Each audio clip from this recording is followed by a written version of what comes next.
एका निरोगी आणि आनंदी मुलाला वाढवणं हे खरं तर प्रत्येक पालकाचं स्वप्न असतं. पण हे करायचं कसं? तर चला, आज आपण दक्षिण आफ्रिकेच्या आरोग्य विभागाने दिलेल्या मार्गदर्शनानुसार मुलांच्या संगोपनाचे काही अगदी सोपे आणि तितकेच महत्त्वाचे पैलू समजून घेऊया. एक लक्षात घ्या, ही माहिती म्हणजे काहीतरी पुस्तकी ज्ञान नाहीये. ही एका विश्वासार्ह सरकारी संस्थेने तयार केली आहे.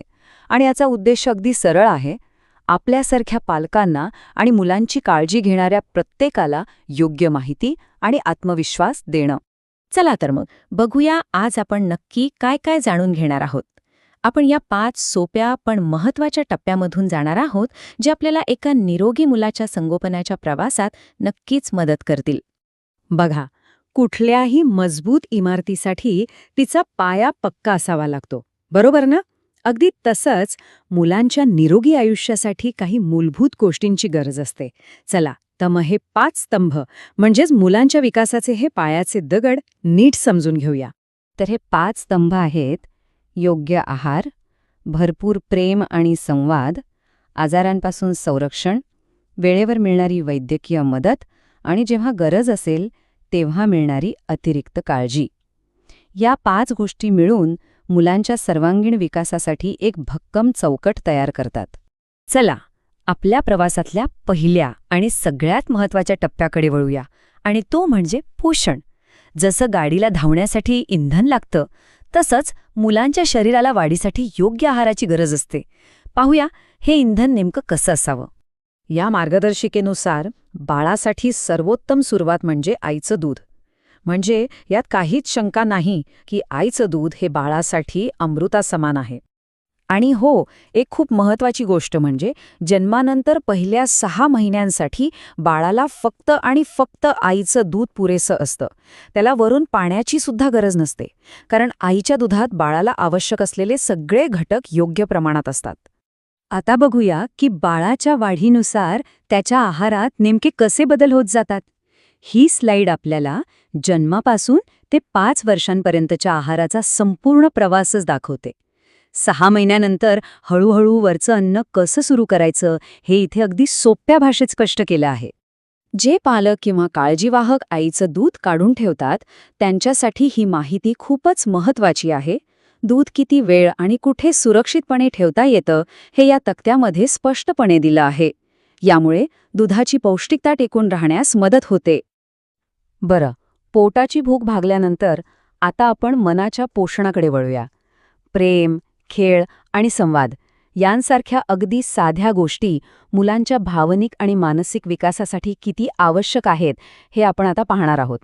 मुलाला फक्त जवळ घेणं, त्याच्याशी बोलणं किंवा त्याच्यासाठी गाणी म्हणणं यांसारख्या छोट्या छोट्या गोष्टींमधूनच त्याचा आत्मविश्वास वाढतो. यातून त्याला एक भावनिक सुरक्षितता मिळते आणि त्याची शिकण्याची प्रक्रियाही खूप सोपी होते. आपलं जवळ घेणं त्याला सुरक्षितेची भावना देतं, आपलं बोलणं त्याच्या भाषेचा विकास करतं आणि आपल्यासोबत खेळणं त्याच्या कल्पनाशक्तीला चालना देतं. खरं तर ह्या अगदी सोप्या वाटणाऱ्या गोष्टीच त्याच्या उज्ज्वल भविष्याचा पाया रचत असतात. आपल्या मुलाला प्रेम आणि पोषण देण्यासोबतच त्याला आजारांपासून आणि धोक्यांपासून वाचवणंही तितकंच महत्त्वाचं आहे. तर आपला पुढचा टप्पा आहे संरक्षणाचा. म्हणजेच आपण आपल्या मुलासाठी एक सुरक्षित कवच कसं तयार करू शकतो हे आपण पाहूया. इथे 2 महत्त्वाच्या गोष्टींमधला फरक दाखवला आहे. एकीकडे आहे प्रतिबंधात्मक काळजी, जसं की वेळेवर लसीकरण आणि स्वच्छता, ज्यामुळे आजारपण टाळता येतं. आणि दुसरीकडे आहे आजारी पडल्यावर उपचार करणं. आता तुम्हीच सांगा, आजारपण टाळणं हे कधीही चांगलं, नाही का? तर मग आपण काय करू शकतो? सगळ्यात महत्त्वाचं म्हणजे वेळेवर लसीकरण, स्वच्छतेसाठी साबणाचा वापर, दातांची काळजी आणि हो, मुलांवर सतत लक्ष ठेवणं. या सोप्या गोष्टी अनेक मोठे धोके सहज टाळू शकतात. इतकी सगळी काळजी घेऊनही मुलं कधीकधी आजारी पडतातच. अशा वेळी कोणती लक्षणं गंभीर आहेत आणि कधी तातडीने डॉक्टरांकडे जायला हवं हे ओळखणं खूप महत्त्वाचं आहे. चला तर या धोक्याच्या चिन्हांबद्दल आपण जाणून घेऊया. ही चित्र आपल्याला धोक्याची चिन्ह ओळखायला मदत करतात. उदाहरणार्थ, मुलाला श्वास घ्यायला त्रास होणं किंवा ते खूप सुस्त आणि निस्तेज दिसणं. जर अशी लक्षणं दिसली तर अजिबात वेळ न घालवता डॉक्टरांचा सल्ला घ्यायलाच हवा. ही धोक्याची चिन्ह नीट लक्षात ठेवा, जसं की खूप जास्त ताप, सतत होणाऱ्या उलट्या, जुलाब किंवा मुलाचं निपचित पडून राहणं. ही थांबा आणि पहा प्रकारची लक्षणं नाहीत, तर लगेच कृती करा या प्रकारची आहेत. हे विसरू नका. विशेषतः जुलाबाच्या वेळी शरीरातील पाणी कमी होण्याचा धोका असतो. अशा वेळी डॉक्टरांकडे जाण्यापूर्वी आपण घरीच मीठ साखरेचं पाणी बनवून बाळाला देऊ शकतो. हे बनवायला खूप सोपं आहे आणि ते बाळाला डिहायड्रेशनपासून वाचवण्यासाठी खूप मदत करतं.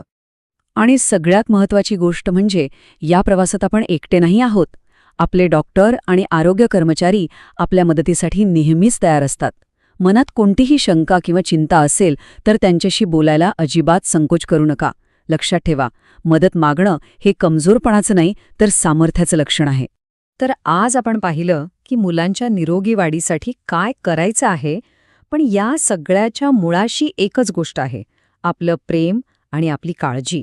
आरोग्य आणि सुरक्षेच्या पलीकडे आपण आपल्या मुलाला देऊ शकणारी सर्वात मोठी भेट कोणती आहे, हा प्रश्न आपल्याला विचार करायला लावतो. आणि कदाचित त्याचं उत्तर आहे आपला वेळ आणि आपलं निरपेक्ष प्रेम.